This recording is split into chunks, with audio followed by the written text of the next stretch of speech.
എല്ലാവർക്കും പുതിയൊരു വീഡിയോയിലേക്ക് സ്വാഗതം. അതെ, ഡ്യൂറന്റ് കപ്പിൽ നിന്ന് Kerala Blasters versus Mumbai City മത്സരമാണല്ലോ അരങ്ങേറിയത്. കേരള ബ്ലാസ്റ്റേഴ്സിൻ്റെ സീസണിലെ ആദ്യത്തെ മത്സരമായിരുന്നു.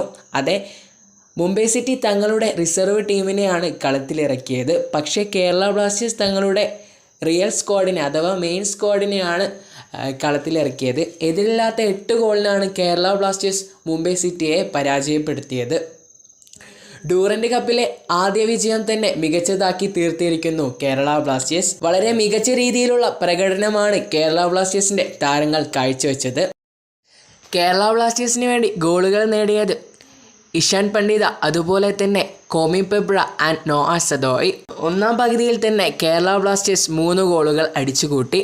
അതിൽ 2 ഗോളുകൾ കേരള ബ്ലാസ്റ്റേഴ്സിൻ്റെ പുതിയ സ്ട്രൈക്കറായ നോആ സദോയും, മൂന്നാമത്തെ ഗോൾ നേടിയത് പെബ്രയുമാണ്. അങ്ങനെ സെക്കൻഡ് ഹാഫ് സ്റ്റാർട്ട് ചെയ്തു. 8-0 എന്ന രീതിയിൽ കേരള ബ്ലാസ്റ്റേഴ്സ് വിജയിക്കുന്നു. ഇഷാൻ പണ്ഡിത സബ്ബായി വന്ന് 2 ഗോളുകൾ അടിച്ചു കൂട്ടുന്നു. അതെ, അതുപോലെ തന്നെ കോമി പെബ്രയും നോആ സദോയിയും തങ്ങളുടെ ഹാട്രിക് തികയ്ക്കുന്നു. മനോഹര കാഴ്ച. അതെ, കേരള ബ്ലാസ്റ്റേഴ്സ് 8-0 എന്ന നിലയിൽ വിജയിച്ചിരിക്കുന്നു. ആരാധകരുടെ ഹൃദയം നിറച്ച മത്സരം.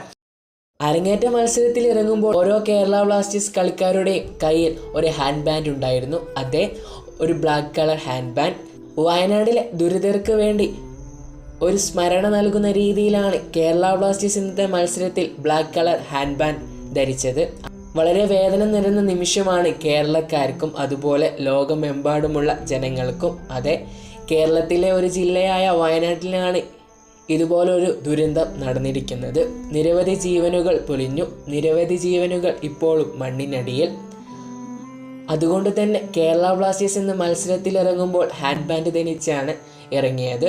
ഒടുവിൽ മത്സരം വിജയിച്ചപ്പോൾ വയനാടിനു വേണ്ടി ആ മത്സരം അവർ സമർപ്പിച്ചു. ആഹ്ലാദ പ്രകടനങ്ങളില്ലാത്ത മത്സര വിജയം.